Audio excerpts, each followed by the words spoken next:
On the news tonight, all is set for the All Progressives Congress presidential rally in Ogun State. Independent National Electoral Commission's office in Plateau goes up in flames 1 week before elections. Federal government debunks rumored death of abducted Dapchi girl Leah Sharibu. Venezuelan opposition leader Juan Guaido ready to open humanitarian aid routes in defiance of government. You cannot swim for new horizons until you have courage to lose sight of the shore. A very good evening to you. Thank you for watching Ogun State Television at Abeokuta. Welcome to the news. My name is Idowu Fabajo. Ogun State Governor Senator Ibikunle Amosun, the Deputy Governor, Chief Mrs. Yetunde Ononuga, and some members of Cabinet were at MKO Abiola Stadium to inspect the logistics being put in place to ensure the success of the mega rally. Governor Amosun also inspected the removal of structures along Adaton, Ashiru, Obantoko Road to pave way for the road construction. The obviously elated people of the area were seen praising the governor for the commencement of the project.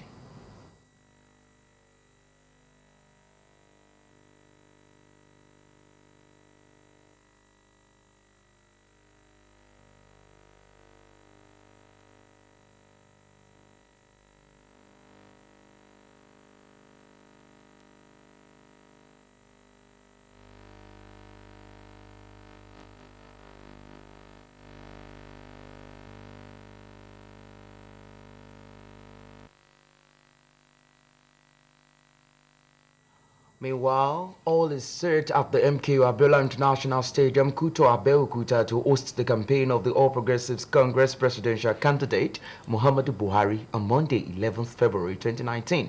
A trip round the stadium reveals a new look as preparations are in top gear to host the president. The environment is being cleared up with various aesthetic decorations in place.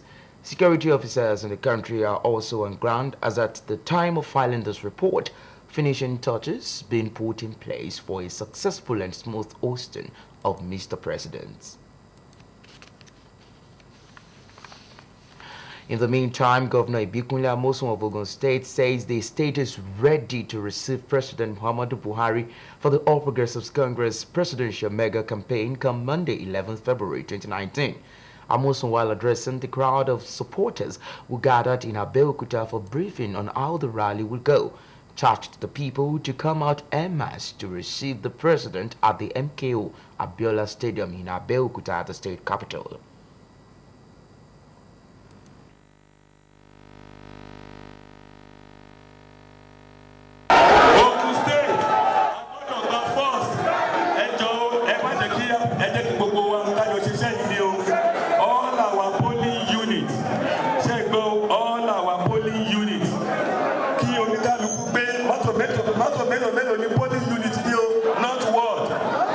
We have 3,210 polling units. Polling units. Iye tẹ́ ẹ bá fẹ́ gbé wá, mo ti ready fún yín o. Meeting where party faithful of the All Progressives Congress and other supporters across different political parties. The state chairman of the APC, Chief Denia DBE, while welcoming the people, presented new defectors from the People's Democratic Party, PDP, to the APC, including former chairman of Abeokuta South Local Government, Alhaji Akim Odejimi, popularly known as Ologbomo, a former chairman of Yewa North Local Government, Evangelist Olusoji Eweje, popularly known as Asuje, and many others. Speaking in an interview to express the readiness of his party, the Allied People's Movement APM governorship candidate Honorable Abdulkabir Adekunle Akinlade affirmed his party's readiness to receive the president.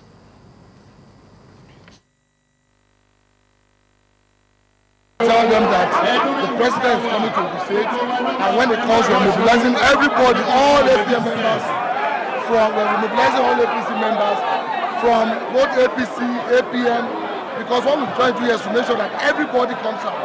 For us as a party in the Allied People's Movement, we've adopted him. So we are mobilizing everybody to come to the stadium on Monday to welcome the president and show the president that we have adopted him, we will vote for him. We are really prepared to receive Mr. President. You can see the turnout here in preparation for that visit. It's such that we strongly believe that in Ogun State, the president has developed infrastructure for us. And some of these projects are ongoing. So we need continuity to complete the project.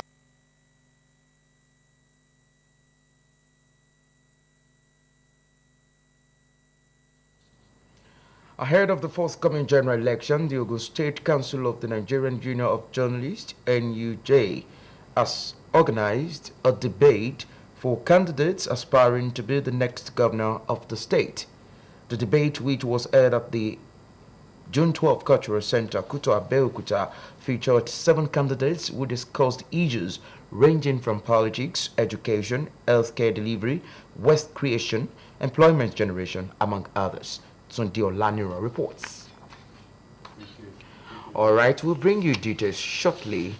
Also, Action Democratic Party governorship candidate in Ogun State, Right Honorable Sabur Dimeji Bankole, has assured the residents of the state of mass employment and sustainable of good governance and elected as Ogun State governor in the coming 2019 elections in the country. Right Honorable Dimeji Bankole gave this assurance at the Action Democratic Party ADP Ogun Central Senatorial District Mega organized by the State Central Working Committee of the party at Aki Palace, Abeokuta. Kunibi Kunle's report is presented in this package. Alright, we'll bring you the details of that also shortly. As the All Progressives Congress APC Presidential Mega Rally and visit of the President and Commander-in-Chief of the Armed Forces, Federal Republic of Nigeria, His Excellency President Muhammadu Buhari, GCFR, is scheduled to hold on Monday, the 11th of February 2019 in Abeokuta, Ogun State capital. Motorists traveling to Abeokuta for the event and those within and around Abeokuta metropolis are advised to observe and adhere to traffic regulations and alternative routes. Those who have no business in and around MQ Abiola International Stadium, Kuto, especially for the rally, are strongly advised to avoid the NNPC bridge up to Kuto axis. Motorists entering Abeokuta through Shagamu Interchange, Shiun, Kobakbe Expressway should use the diversion through NNPC Junction, Abiola Way, up to Iyano Mortuary. There shall be strict restriction of vehicular movement from NNPC Bridge, MKO Abiola International Stadium, June 12 Cultural Center, Kuto, GTB Junction between 10 in the morning to 6 in the evening. Motorists heading towards GTB Junction through Government House Isalegbe shall be diverted through Omida Market, Ibara on the bridge, Okelewo, Opik Roundabout to Pansheke to continue their journey. Motorists attending the rally are required to park at designated parking lots around the MKO Abiola International Stadium, where operatives of Trace, FRSC and the Police Traffic Division would be stationed. A statement by Trace Corps Commander Sheni Oguyemi says vehicles are not allowed in around the stadium main board. Similarly, illegally parked and unauthorized vehicles breaching these restrictions shall be towed to designated yards and impounded. Pedestrian movement along the designated routes shall, however, be allowed. Barely a week to the beginning of the general elections, the Office of the Independent National Electoral Commission, INEC, in Kwaha local government area of Plateau State has been gutted by fire. Mr. Osaritim Imahehorobo, head voter education and publicity of the commission in the state, told reporters in Jos that the incident occurred on Saturday night due to a drunken security man on duty who didn't know how to operate the generator but wanted to put it on. Mr. Osaritin further said the office is completely burned to ashes with all the valuables in it destroyed. He said the management team led by Alhaji Rashid Badamelsi, the administration secretary of the commission in the state, had been sent for an on-the-spot assessment to ascertain the level of damage. Nigeria's Information Minister Lai Mohammed says the rumored death of the abducted Dapchi girl Leah Sharibu is absolute fake news and accused the opposition of wanting to score a political point with the rumors. Leah was among the 111 girls of Government Girls Science and Technology College that were kidnapped from their hostels in Dapchi, Yobe State on February 18, 2018. 105 girls were released by the Boko Haram abductors about a month later, after what the Nigerian government said was a back-channel negotiation.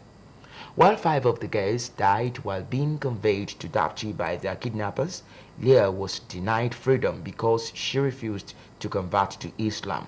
Her father told reporters earlier that her daughter was still alive and asked the Nigerian government to do all it can to free his daughter, almost a year since she was abducted.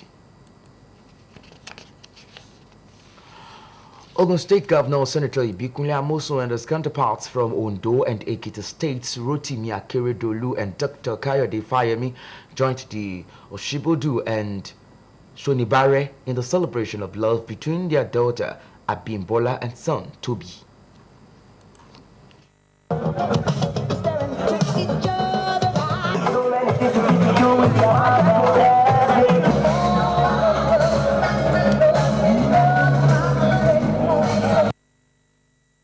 was a great and memorable day for the two families as governors, former governors, National Assembly members, and other important dignitaries gathered at Abel Point event to witness the coming together of the families.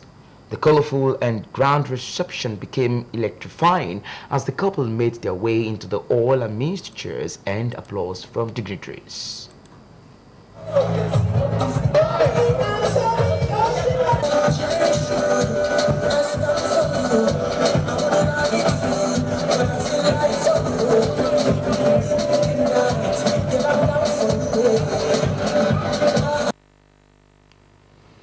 They then took to the dance floor to the admiration of the guests. Recently, Nigeria was ranked the 144th least corrupt nation out of 174 countries, according to the 2018 Corruption Perceptions Index reported by Transparency International. OGTV News went round Abeokuta to find out from people what this portend for the country's socio-economic growth. Details on this package. Nigeria moved to 144th position from 148th, according to the latest Transparency International Corruption Perception Index, which also saw the United States dropping 4 notches out of the top 20 countries in the world. However, Nigeria made the 4-notch jump without improving its score of 27 out of a possible 100 as recorded in 2017. Africa's most populous country, tied with Kenya, Comoros, Guatemala, and Mauritania. What does this portend for the country? It will encourage the government to try much harder to improve their fight against corruption. But personally, I still believe we are not yet there. Well, that's a good development. The report is an abinga to the fact that we are doing something. The leadership of the country is doing something. And of course, there are cases that even the present case of Onoe is, though having international backlash and all that, but it's a sign that something is being done in the country to really reduce corruption in the society. What then can be done to improve on the current status? Parents from the home, we are no more singing it. People just want to be rich. Do something that your children will stay upon. Just going to government, you steal money, then what is it? After you've left, what will happen? You build houses that your children won't live in it. So, just hard work. So if a child is well nurtured at home, he will do the needful when he finds himself in an office. So it shows that it's a responsibility of individuals, families, to really inculcate good values in our children, and that is where it starts. So by extension to this, community and society at large. So These respondents also say ending corruption in Nigeria is the responsibility of all. If you are corrupt, the future you are building will be terrible. That is the fact. While other nations are moving ahead, Nigeria will be struggling, especially in the educational sector. You go to school, your dad help you to pass GCE, you went to the university, they help you. And what about while you are working? Who is going to help you? Corruption is going to kill our nation in future. I don't know where we are going if we don't change. So it's our responsibility to really ensure that we discipline ourselves and we train our children to really be a good ambassador and project our name in good faith. Botswana remains Africa's most transparent country with a ranking of 34, followed by Namibia, Mauritius, and Senegal. The United States slid to 22nd in the world from 18th last year, dropping out of the top 20 countries for the first time since 2011. Idowu, Fabajo, OGTV News. If you're just joining us, you're watching the main news on OGTV, and we have to go on a break now. When we return, we'll bring you more news and report. Don't go away. Yeah, that comes from the hard knocks that life throws at us. And we Nigerians, yeah, we know all about that. We don't stay down, we get up and fight. My name is Anthony Oluwafemi Olasheni Joshua. There's always been a big piece of my heart that's Nigerian. It always said to me, never give up, dream big. Because after all, we come from a nation of warriors, man. And that's why I believe in Glow. We have that same tenacity, that Nigerian fighting spirit. To win, you've got to step in again and again and again. If you believe in yourself, there's no limit to what you can achieve. Yeah, I used to be a bricklayer in England, but now I'm heavyweight champion of the world. Niger, you too much. Glow, I halo.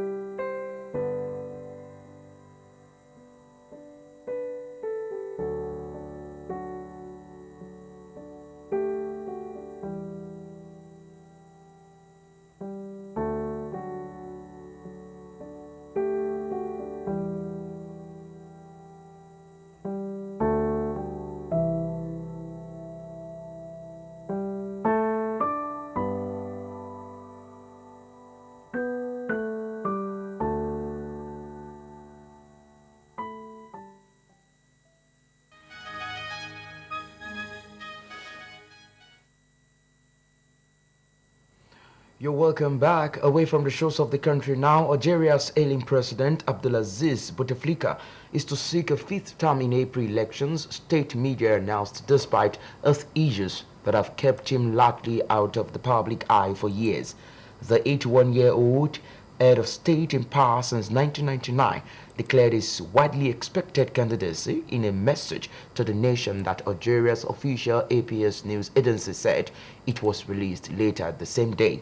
The president said he would set up an inclusive national conference to address political, economic, and social issues and propose an enrichment of the constitution, APS reported. Bouteflika, who uses a wheelchair and has rarely been seen in public since suffering a stroke in 2013, had remained quiet about whether he would be a candidate in the lead up to the April 18 poll. The country's ruling coalition, which includes the President's National Liberation Front, lent its backing to Bouteflika earlier this month. Prime Minister Ahmed Ouyaya has said Bouteflika's health was not an obstacle to performing presidential duties. Retired General Ali Gadiri, 64, was the first to announce his candidacy after the presidency set the election date. Algeria's main Islamist party, the Movement for the Society of Peace, will also take part backing its candidate. Abdurrazak Makri has said Bouteflika would be unable to undo the demands of another term in office because of ill health. The country's oldest opposition party, the Front of Socialist Forces, announced on January 25 that it would not field a candidate and called for an active, intensive, and peaceful boycott. Still on the foreign scene, Venezuelan opposition leader Juan Guaido has vowed to open humanitarian aid routes into the country in defiance of the government. Mr. Guaido, who has declared himself interim president, called on volunteers to help with distribution and said his plans would be ready next week. Footage shows soldiers blocking a key bridge at the border with Colombia. A government official said, according to the Venezuelan constitution, the country has the right and duty to defend its borders peacefully, said Fred Bernal. He accused U.S. President Donald Trump, who has endorsed the opposition leader, of just wanting to exploit Venezuelan oil. Meanwhile, an active Venezuelan army colonel said he had switched his allegiance to Mr. Guaido and urged fellow soldiers to allow aid into the country. President Nicolas Maduro, who has the support of the army, has rejected letting foreign aid into the country. In January, Mr. Maduro was sworn in for the second term following disputed elections, which many opposition leaders did not contest because they were in jail or boycotting them. Mr. Guaido, who is the head of Venezuela's National Assembly, declared himself president on 23rd January. He says the constitution allows him to assume power temporarily when the president is deemed illegitimate. He said protests would continue until his supporters had achieved freedom. And now let's take a look at the weather forecast for Monday.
And let's quickly remind you that you cannot swim for new horizons until you have courage to lose sight of the shore.